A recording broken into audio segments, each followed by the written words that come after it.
We're going to step things up. I've been doing some articles on taxes. I've been talking to a lot of the branches and branch secretary treasurers about branch taxes. I'm giving training at state conventions. We've had a little bit of modifications. And some of you think, well, wait a minute. I'm not the secretary treasurer. I'm not the treasurer. I'm not responsible for that. Let me tell you, this is big business. And it deals with finances. And you know how things we deal with finances at the Postal Service is very important? This is your branch finances. Very important, especially to the IRS. So, the idea here is I'm going to go through this.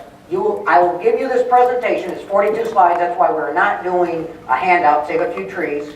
I'll let you know what the information on our website. And like I said, we'll probably be talking about 9 minutes per mile in speech here. So we're going to go. We're going to make sure we're on break. And if you need to carve up in the middle, just go ahead or stretch.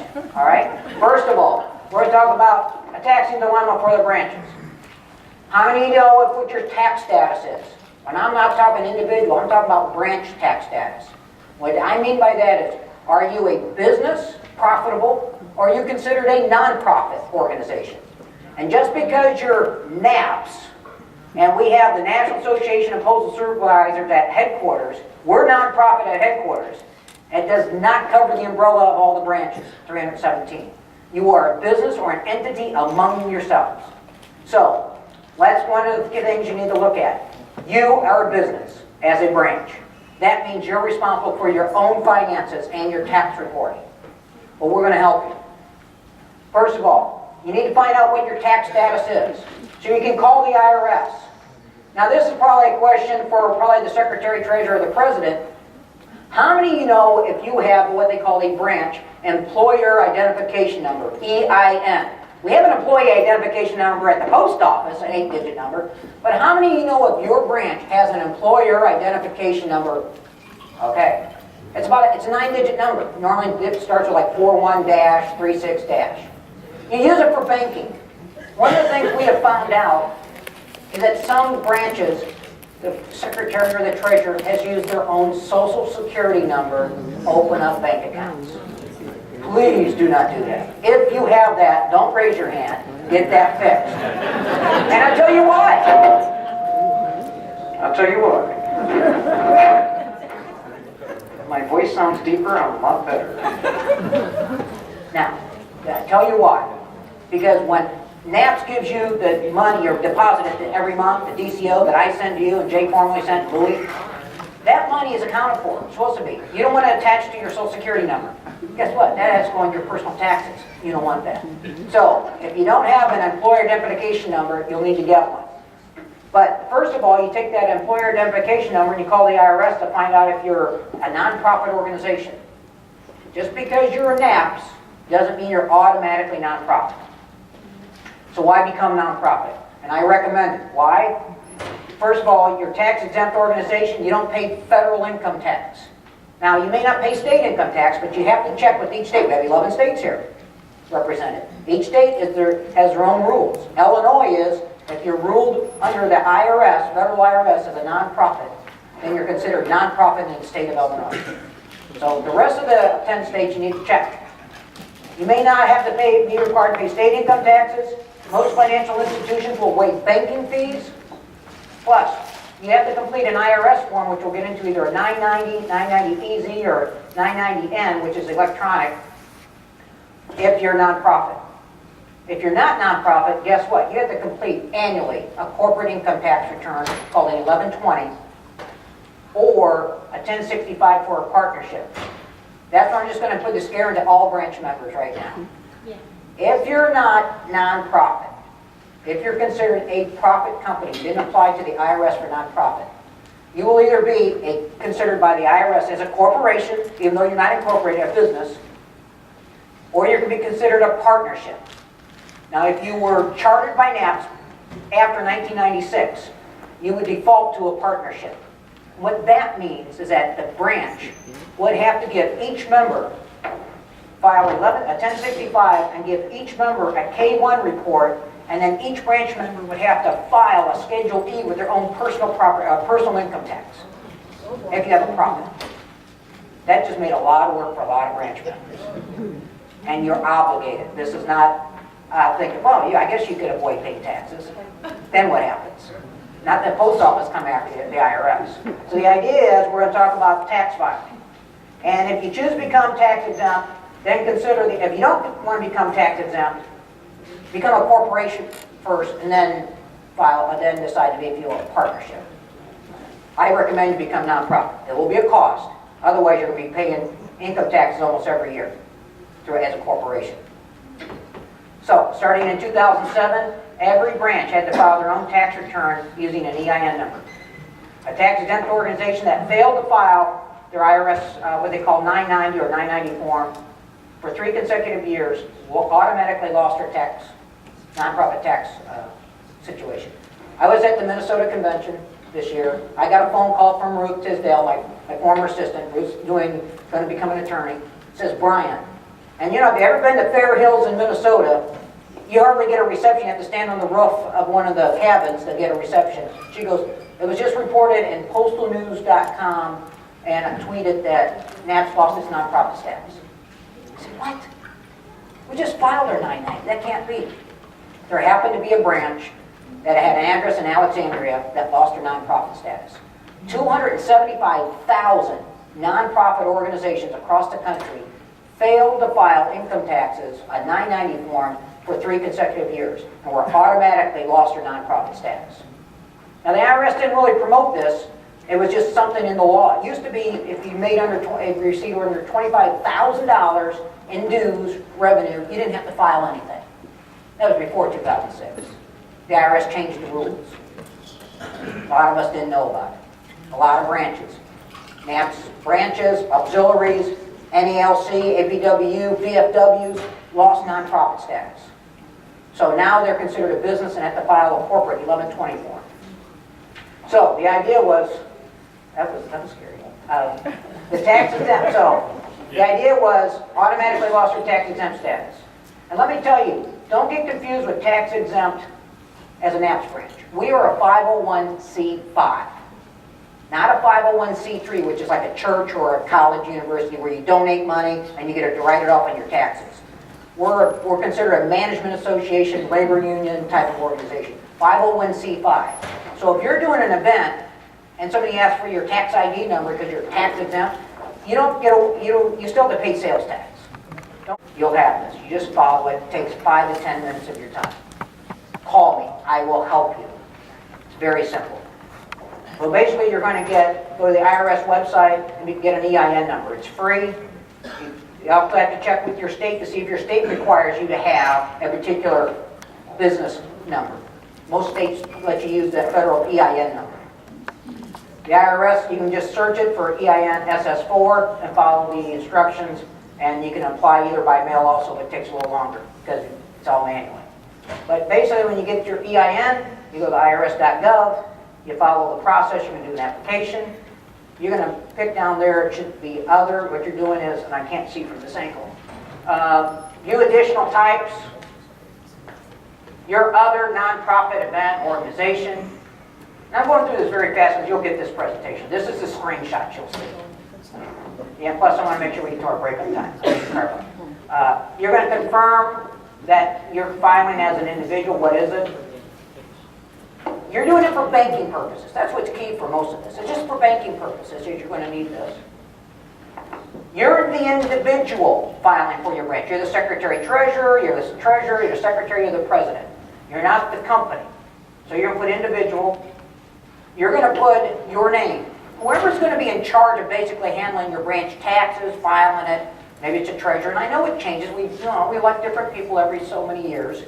That's fine, but this is a start. Whoever you're going to designate as the president or the secretary-treasurer would put their name in there. And they are the responsible person for doing this. Oh, I got this little clicky thing. Good. Right there. Hit continue. Very simple. You're going to complete the required fields, your address. You can't use a P.O. box number, but I really encourage you to use an actual street address, especially going to the officer. You're going to complete the information, required fields, just follow through the process. All these are no. Tell us more about the nonprofit organization. It's all no. We're a NAPS organization. We're considered as a management labor union. You're going to get all down to the other continue. It's going to ask you what you are. Labor organization, management organization, things like that. That's what we are. We're other. Very simple. And then you're going to receive the letter electronically. You're going to continue, and the IRS is going to send you over the email, check your spam. If you do AOL, sometimes it goes to spam. Check that to make sure. You'll get confirmation and your 9-digit number within probably 10 minutes to a half an hour, maybe an hour. And it's done. So if you don't have an EIN number, this is what you do. If you already have it, you're good. So then we're going to continue. What's next? All right. Just because you got an EIN number and you say you're a nonprofit doesn't officially make you nonprofit. It doesn't give you the blessing. Okay? No, you would like the blessing. The IRS wants you to complete paperwork. All right? And how many of you know how to complete paperwork? It should be all of you. Work for the post office, my God. And you're doing it twice or 3 times as much. So, you're going to complete an application to become nonprofit. It's called a 1024 form. It is available online. It's 18 pages. Oh my God. Guess what? You only have to complete pages 1 through 5 and 9. And through the help of our attorneys at NAP's headquarters and our accountant, we have it on the website. I will also send it to you. That 1024 form we've already pre-completed with what they call boilerplate language approved by basically our accountants, and I talked to the IRS.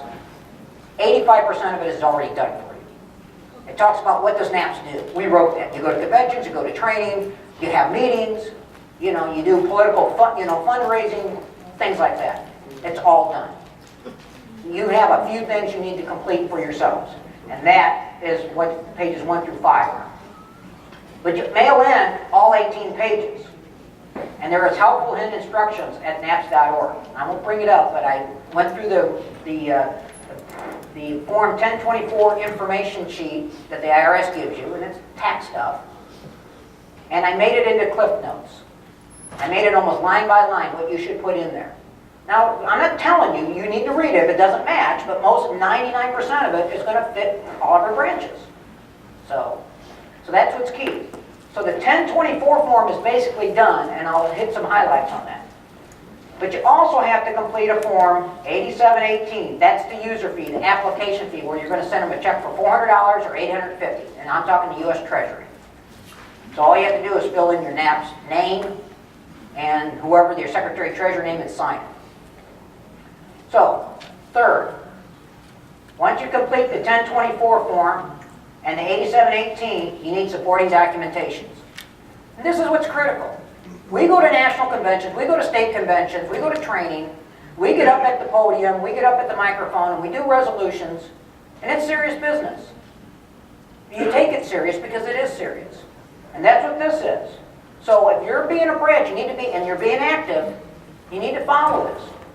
First of all, you better have an updated branch constitution and bylaws. If not, you need to find it. If you can't remember, look them over. Start updating. Okay? I mean, you just can't pull out the NAPS national one and say, here it is. You have to have your own, but it can mirror the NAPS headquarters. Copy of branch articles of incorporation. Now, I'll try to not make this too complicated. You're right now a branch. By all intents and purposes by the IRS, a business. But you can file with your state to become incorporated to protect your branch officers. And I'm going to, branch 255, my branch, we got incorporated back in the 90s. Did the paperwork to the Illinois state and got it done. We're a corporation now. So we have articles of incorporation.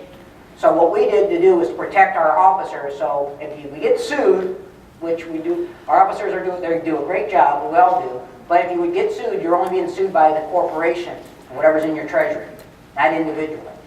So, if you're looking at incorporating, my suggestion is you incorporate first, then you become nonprofit. Because if you become nonprofit first and then go for incorporation, you have to refile for nonprofit as a corporation. It gets confusing. That's the IRS rules. So, if you're incorporated, copy of your incorporation. Copies of your branch revenue expense statements. You should be having branch meetings, you should be having financial reports, you should be doing audits. Every year you should have a financial report that says we brought in this amount of money, we had this amount of expenses, plus or minus. Did we make money?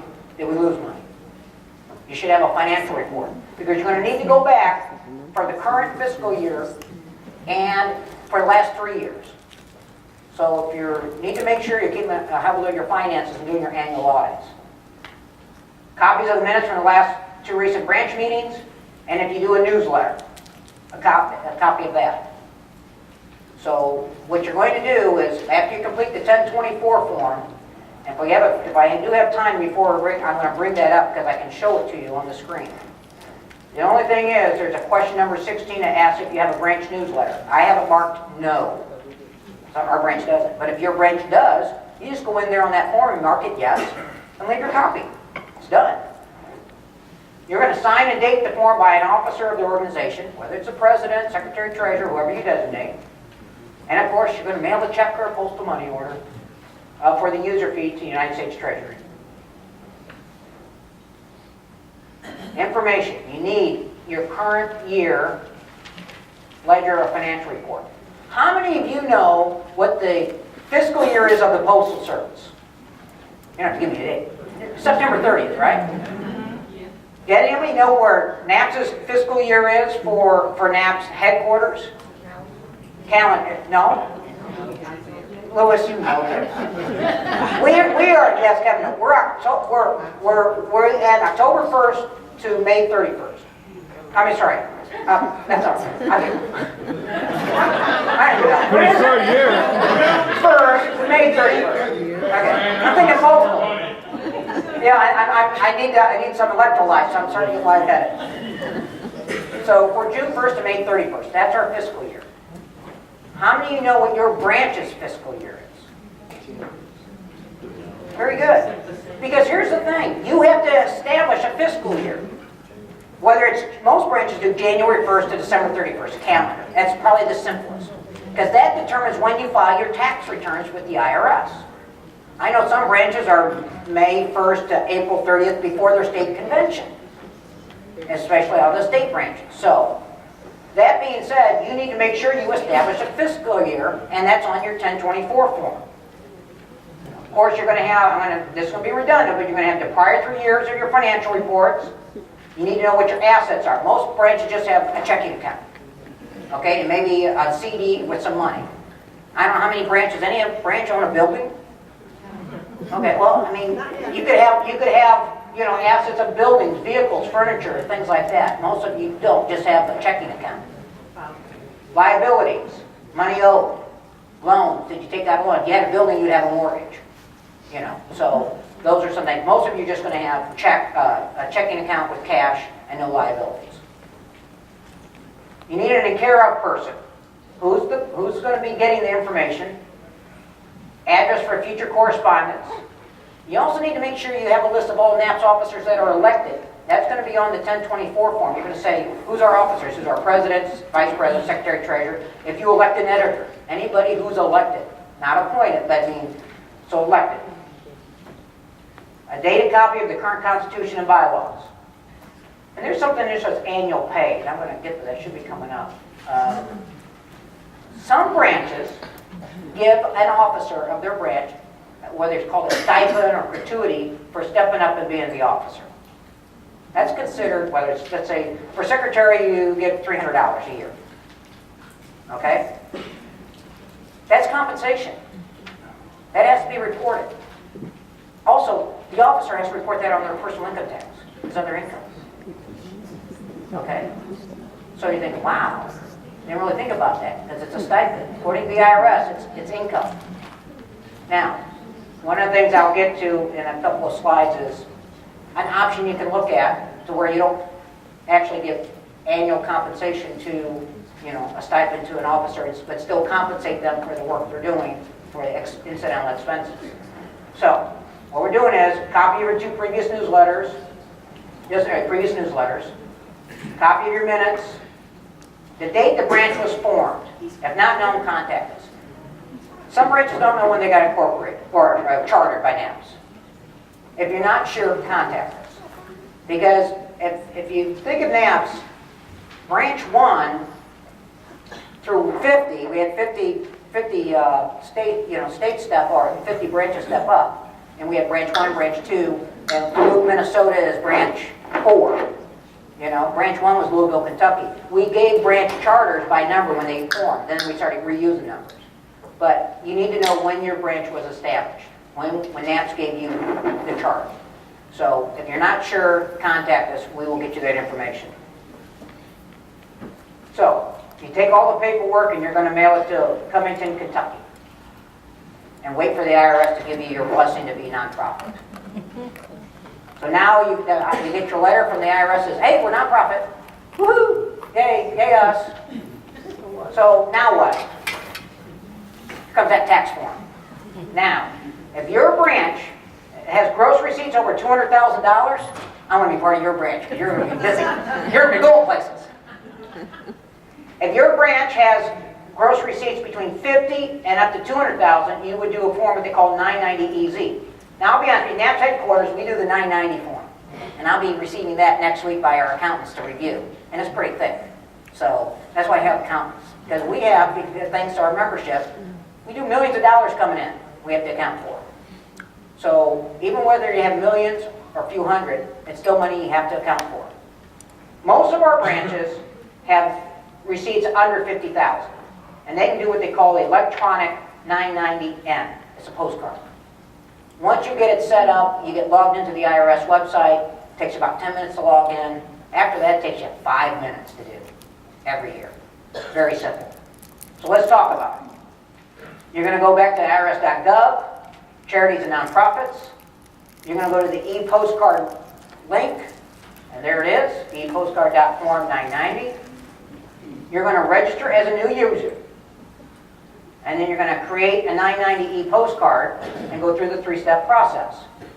So you're going to establish a login and a password. Once you do that, remember it. Write it down with the hundreds of other logins and passwords you have. But that's going to be important because you'll go back every year and log in on the IRS website with that login and password. You're going to complete the information. It's going to ask the tax period. What is it? Is it a fiscal year? When is your fiscal year? Calendar year? Or is it like NAPS, October to May? No. June 1st to May 31st. Has your organization been terminated? No. Do you have gross receipts normally of 50,000 or less? Yes. That's why you do it on this computer right here. You enter the information about your branch, your employer identification number, very important, not the social security number. You're going to complete who's the care of person. This is Jerry out of Las Vegas, but could be any of you. And you just complete that information, and then it says, submit filing to the IRS. You'll see a screen that says you're pending, it's being transmitted, and then you'll get an email from the IRS once it's accepted. Check your spam folder. So it might go to spam. So, and you want to make copies. You should best do is probably screen print this every time you fill it in and keep a copy in case the IRS says I didn't get it. And keep a copy of the letter that the IRS sent you electronically. Okay? So, and again, this is all on the PowerPoint. You can it's on, I can send that to you. It's not on the NAPS website. This is 4 megabytes, so it's pretty big. But I can send it to you. So, due date of your e-postcard or your filing. That's why you need to know when your fiscal year is. You file your nonprofit returns on the 15th day of the 5th month at the end of your fiscal year. So December 31st is the end of your fiscal year. May 15th of the next year is when you need to file your 990. You can't file it before the end of your fiscal year, but if you know you had less than $50,000 coming in, you'd go on January 2nd and file. Because you already know it doesn't make any difference if you have a profit or a loss. Because you're not going to pay taxes on it. And of course, you know how it all does, you have the e-postcard, the December 31st, May 15th. If it falls on a Saturday, Sunday, or legal holiday, all that jive, like we do for our April 15th personal income taxes. But you cannot file your e-postcard until after your fiscal year ends. Okay? Forms to file for state income tax. You need to check with your state to see if you have to file any state income tax returns. Like I said, in Illinois, If you're considered nonprofit with the IRS, you're considered nonprofit in the state of Illinois, you don't have to file any extra tax. The only thing I show here is an Illinois 990T. If, let's say, for example, the Illinois State Branch 916 decided to get into a business of doing, I don't know, travel. Travel agency and making money. That's outside the realm of doing the business of NAPs. And you make a profit to generate money, then that's what you would do. You would have to file this form. Now, we're not talking bake sales or raffles to raise money to go to your conventions or your training. That's part of the activities. But we're talking an activity that isn't part of, part of your business. So, that, file, get organized. Those who didn't file for 3 years in a row loses their tax exempt status. And this, once you get nonprofit, file every year. Because if you don't file, you'll lose your nonprofit status again and have to reapply. You don't want that. Because you can have your tax exempt status revoked after filing for the 3rd year. And if you do not file on time, you can also be assessed a penalty by the IRS. And I've talked to our tax accountant, I think it's like 5% of your gross receipts. So you want to make sure you file on time. If you're late, they could assess you 5% of your gross receipts. Okay, don't panic, get started how? Establish an accounting method, manage your branch records, do financial audits and reports, keep branch minutes, establish and update your constitution and bylaws, and retain your branch records. Most organizations file a fiscal year, is based off of a calendar year, but you can decide that. Cash method or accrual method of accounting. I recommend cash. Because basically, it's money in, when you actually get it, it's when you count it, and when you actually do the expenses, when you write the check or get the receipt. That's the cash method. If you do accrual, that means we got the money in, but we're not going to claim it it's in advance of next year's dues. Or we're paying for something, tickets for next year's national convention. So we're accruing it, that's for next calendar year. So the cash method is the easiest, money in, money out. As soon as you write the check, as soon as you get the bill, the receipts, you're done. So that's what you want to look at. That would be the best. What I would recommend, but still, any of you are accountants or have somebody who's an accountant, they can really give you their suggestion for you. Okay, again, accounting methods. I'm hitting this hard so everybody understands. Income received, income expenses paid. Okay, you want to make sure you keep a list of your gross receipts. And that's the stuff. Every month I give you your DCO, dues check off, your deposit into your branch account. And if you're changing banks, let me know because it bounces back and then I have to call you and say, oh, we closed our account. Or if you're changing, so I need to know that. Items purchased for resale if you're doing some sort of resale of items or things like that. Expenses, employment, tax records, assets and liabilities. You want to keep permanent records. As soon as you get the letter from the IRS, you're nonprofit. You want to keep that forever. It's called, and also the determination letter recognizing you as a nonprofit and your organization's constitution and bylaws and amendments. Minimum requirement, your income tax returns for 3 years. You want to make sure you keep your general financial reports too, 3 years plus the current year, and keep records. You can keep them indefinitely. I'll be honest with you, some branches like to have history and they've kept them for years. You should see the back room at NAP's headquarters. We have a lot of history there. So. But it depends if your branch wants that type of history. So, that being said, this is one of the things I want to hit, employment records. If you give one of your officers what they call compensation, over $600, you have to give them a 1099 tax return, 1099 miscellaneous. Basically, it's non-employee compensation. If you hire someone, we have a couple of branches that are big enough that they've hired employees to do so they're W-2. Reimbursement for expenses are exempt from this requirement, which means, okay, I'll use Kevin. Kevin's traveling. He spends money for gas or mileage. He gets reimbursed for that. That reimbursement is not income to him. It's reimbursement for expenses. Buys postage, gets reimbursed. Buys ink cartridges for a computer, gets reimbursed. Things like that. This is where you need to be careful with the stipends or salaries or gratitudes for officers. Talk with the IRS. You have to claim it as compensation, which means the person receiving it has to claim it on their personal income tax. Now, let me ask you this. How many of you are officers or been officers of an AMS branch? How many of you have like maybe used your cell phone to make a couple of calls, used your computer, your internet, you know, had a pieces of paper, printed up some stuff, didn't do a voucher, it's just kind of like for the good of the organization. Drove over to Office Depot, Office Max, pick up paper, didn't put in. Guess what that is? Incidental non-reimbursed expenses. Do you know what? You could probably give your branch officers $300, whatever you're giving them, for incidental unreimbursed expenses for that type of work. Use of their cell phone. You don't give them their, you know, they use their cell phone to make calls, to do NAP stuff. Those are the things that it's not, it's de minimis. It's not something you can quantify. But you can use that as a compensation to them for reimbursement of these expenses that you can't quantify. And here's my suggestion, and it's in my information, the information instructions for first-timers. I would put that in your Constitution and bylaws. Many of you have Constitution and bylaws that says that the President gets a stipend, the Secretary gets a stipend for the work. You might want to do a resolution for your branch Constitution and bylaws that says that this stipend, this money is for reimbursement of unreimbursed incidental expenses. For such things as use of the cell phone, copy paper, ink that you don't use, you know, your internet that you don't, you know, that they use to check the websites and stuff like that. Those are things to look at. So to make sure that you're, you know, because most of the U.S. officers aren't getting reimbursed for that. So this is a way to make sure you're compensated for the expenses you've incurred, and it really can't be quantified with a receipt.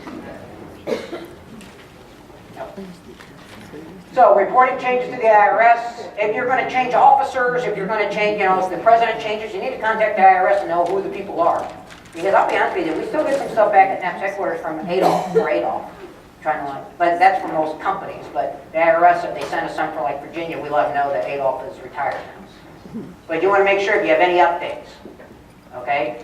And you make sure that the person who's in charge signs the tax exempt application form, signs for all tax returns, and that it could be anybody you want for a care of person, you know, the secretary, president, what have you.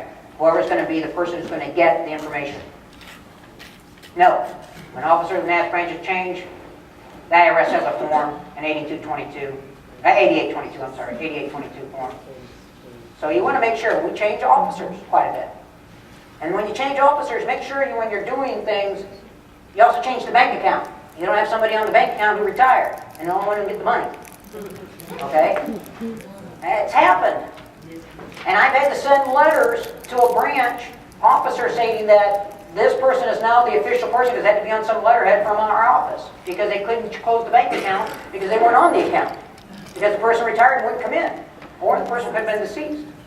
But they were still writing checks. They were on the, you know, so you need to make sure that's taken care of. Contact me.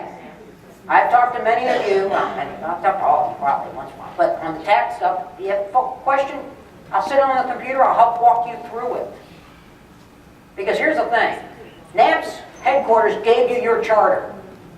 Something like, you know, here it is, you throw you outside the nest and say, there you go, good luck. No, because it's serious business. So we'll make sure that all this training we're doing, that we give you the tools to be able to do your job as a branch and officers, and don't just put you out there.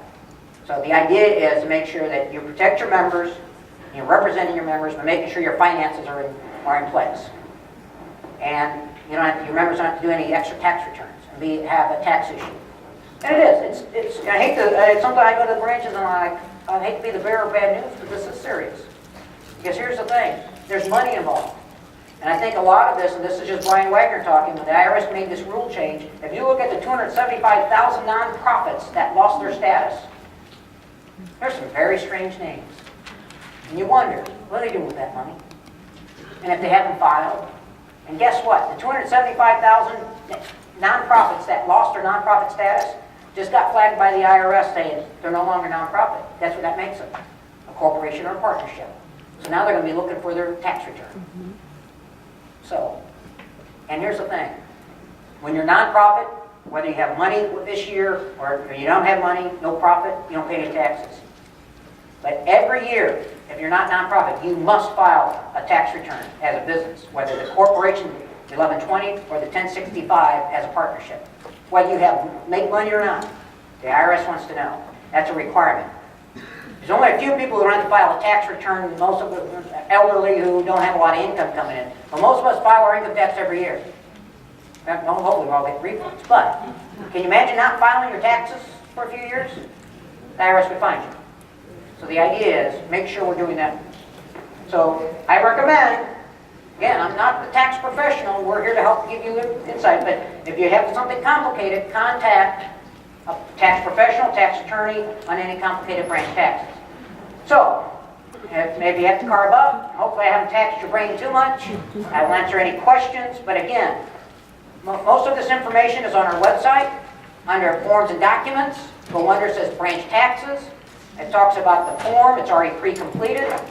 If you have any questions, you call me. I will help walk you through it.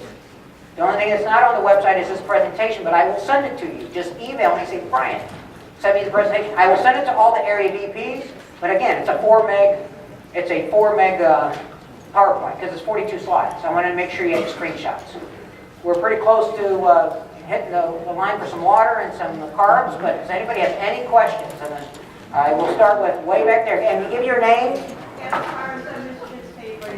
back and forth with you on this information, and I know you sent me the information, but was that for the revenue that we took in that was under $25,000 per year? Is there different forms that we fill out between $35,000 and $50,000? Okay, good question. Here's what's happening. The IRS changed the rules this past year. It used to be $25,000 or less, you did the 990 postcard on the computer. So if you were over $25,000, you had to do the 990 EZ, which has to be done manually. Now, if you've never filed, never been nonprofit, all you're going to do is get nonprofit status, and then what I call file from day forward, unless the IRS is not going to go back and ask you for these documents. Because on your 1024 form, it's going to show your financial reports. Okay? If you do a financial report every year and it shows you plus or minus whatever you made, that numbers just match up to what's on the actual 1024 form. It's a mirror image. You just plug in the numbers into the categories. So, unless the IRS is going to request it, most likely you're just going to file from day forward. You'll get your status, and then if you're over 25, if you're not nonprofit now and you become nonprofit, the $50,000 plays in. So most branches are going to only do the online application. Okay, what if you lost your status? So I have to refile? You should see about the corporation first, then refile? Okay, you were nonprofit and then lost your status. Okay, under this rule, you go through, I also have instructions on how to file for reinstatement. And it's only, if you do it by December, it's only $100. So any branch that was nonprofit and then lost their status during this 2007 and 2000, and most recently, I can help you with that because I also have instructions on how to file for reinstatement. You still have to file the same paperwork, but all you do is basically apologize to the IRS for that you thought it was taken care of, you didn't know the rule, mea culpa, and then, I'm not saying they're not going to come back on something, I'm not going to tell you that, but most likely they just want everybody to be accurate, be current. And I think that's what they're looking for, just to make sure they have all the information. So if you were, and here's a good example, I helped the Illinois NAPS Auxiliary. They were never nonprofit. I did their nonprofit paperwork. They were established in 1934. The IRS gave them nonprofit status retroactive to 1934. Wow. So, and of course the auxiliaries, please support the auxiliaries, donate money to them, please support them. They work hard for us. With that being said, that way they can do their banking and not have to worry about tax issues either, because there's still an EIN number. So really, Pat, what you're looking at is day forward. If you've been nonprofit and lost it, you ask for reinstatement. I think the IRS, all they're going to do is give you reinstatement back to when you lost it, so you wouldn't have to pay any taxes or file any extra returns. Okay? All right. Anyone else? You answered my question. Okay. Yeah, Virginia. Princey Davis. Princeton, I'm sorry. Branch 131, St. Louis, Missouri. The question is the 990 EZ out there on the website also? It's not on the NAPS website. It would be on the, you can download it from the IRS as a PDF, probably. But the 990 EZ, I do not see it as a one you can file electronically. You print it out, complete it, and mail it in. But it's not on the, It's not on the IRS website. it's not on the NAP's website. No, I'm sorry, it's not on the NAP's website. Yeah, I'm sorry, I correct myself. No, and neither is, the only thing I have on the NAP's website is the 1024 form. I did not put the 990 because it changes every year. So the 1024 form has stayed the same. So the 990 full tax returns, you want to go to the irs.gov. Any other questions? And if you have questions and you want to just, anything might be, I'm here. I'm here until tomorrow night. So stop me, ask me any questions, any concerns. And if you have anything else about membership, your dues check off, anything else, I'm here. I appreciate your time and thank you very much.